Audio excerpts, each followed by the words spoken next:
अस्सलाम वालेकुम नाज़रीन मोहतरम, मैं हूँ एम अब्दुल्ला भट्टी। आज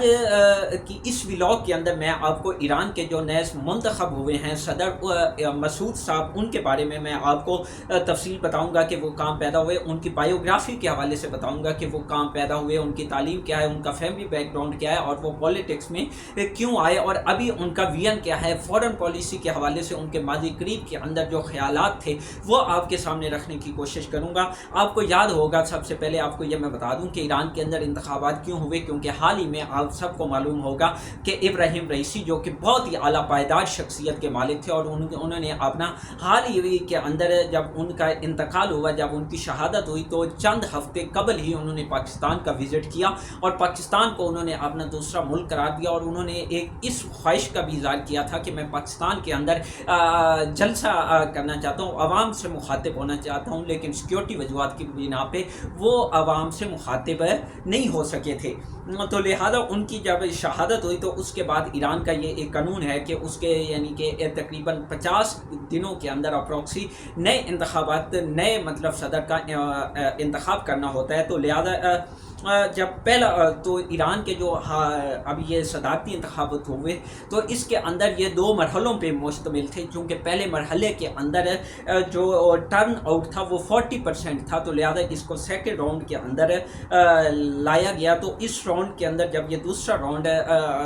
ख़त्म हुआ है तो इसके अंदर जो इस्लाह पसंद उम्मीदवार मसूद हैं उन्होंने 1,63,00,000 वोट लेकर वो सदर मुंतखब हुए, जबकि उनके जो मद्दे मुकाबिल थे रिजत पसंद सईद जलीली, उन्होंने 1,35,00,000 वोट हासिल किए हैं। और अगर मैं मसूद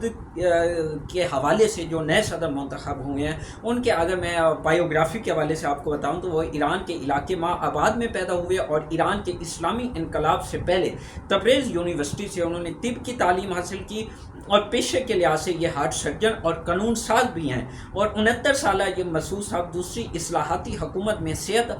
और तिब्बी तालीम के वज़ीर भी रह चुके हैं और 5 बार ईरानी पार्लियामेंट के रुकन और 1 बार इसके ईरान के नायब सदर भी मुंतखब हो चुके हैं। और इनकी अगर मैं आपको एक प्रोमिनेंट अभी माजी करीब के हवाले से बताऊं तो ये इनका जो शुमार होता है वो रोशन ख्याल रहनुमाओं के अंदर होता है और इन्होंने साल 2022 में ईरान में सर ढांपने के मामले में खातून की गिरफ्तारी और हलाकत पर मसूद साहब ने ये मौक़िफ़ अपनाया था कि इस्लामी मुल्क में किसी खातून को हिजाब के मामले पर गिरफ़्तार करना और फिर उसकी लाश उसके ख़ानदान के हवाले यानी कि करना ये नाकाबिले कबूल है।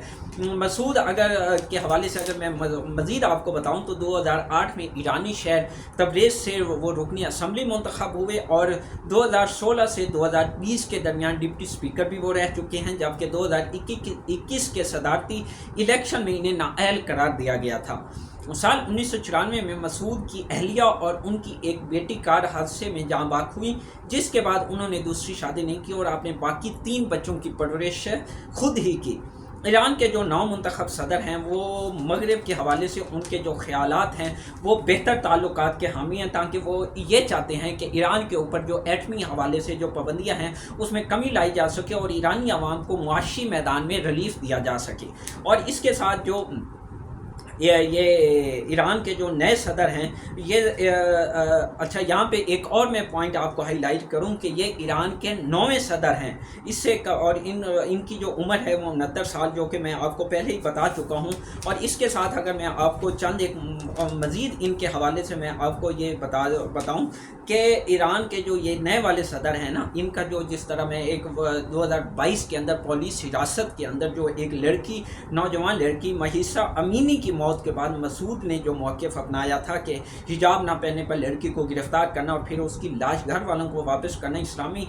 मुल्क के अंदर ये नाकाबिले कबूल है। तो इसके हवाले से अब ये एक तासुर पाया जा रहा है कि आया कि जो नए सदर हैं कि ईरान के हवाले से जो ख़वातीन के हिजाब के हवाले से क्या इनकी पॉलिसी होगी, क्या ये जो इनका पहले मौक़िफ़ था 2022 वाला ये वही दोहराएंगे और हिजाब के हवाले से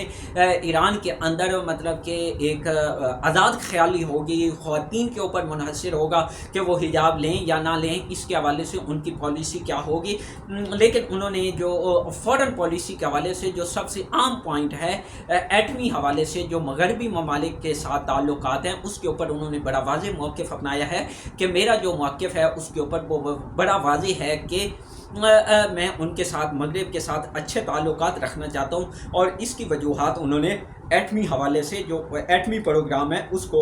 قرار دیا۔ تو ابھی یہ بھی، اور ہاں ایک اور جو پوائنٹ ہے نئے صدر کے حوالے سے، جو سابقہ صدر کی شہادت ہے یعنی ابراہیم رئیسی، اس کے اوپر جو تحقیقات ہیں اور اس کا جو پورا پس منظر ہے وہ قوم کے سامنے تحقیقاتی رپورٹ غیر جانبدار پر مبنی اور نیوٹرل بیس پہ لانا، یہ بھی ان کے لیے ایک چیلنج ہوگا کہ آیا جو ان کی شہادت ہے ابراہیم رئیسی کی، آیا وہ واقعہ ہی ایک ایکسیڈنٹل موت ہے یا ایک پری پلاننگ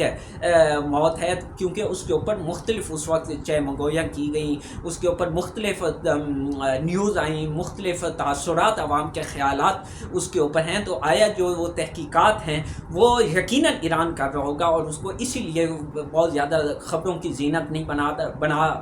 رہا، تاکہ جب تک منطقی رپورٹ ہائی آفیشیل اتھارٹی کے پاس نہ آ جائے تب تک تحقیقات کے حوالے سے کسی قسم کی کوئی خبر بریک نہ کی جائے، یہ بھی ان کا ایک موقف ہے۔ تو آیا اس نئے آنے والے صدر کے لیے چیلنجنگ تو بہت ہیں، چیلنج بہت ہیں، اس کے حوالے سے مشکلات بہت زیادہ ہیں، لیکن آیا کہ وہ اس حوالے سے کیا ان کی پالیسیز رہتی ہیں اور اس حوالے سے وہ کیا ان کا لائحہ عمل ہوتا ہے، یہ آنے والے چند دنوں میں جیسے ہی وہ اپنی مطلب کہ ٹائم پیریڈ گزرے گا ان کی پالیسی واضح ہوتی جائے گی۔ تو پلیز آخر میں میرا آپ سے یہ گزارش ہے کہ آپ پلیز چینل کو سبسکرائب کر لیں اور بیل آئیکن پہ کلک کریں تاکہ ہر آنے والی ویڈیو آپ تک بر وقت پہنچ سکے۔ شکریہ۔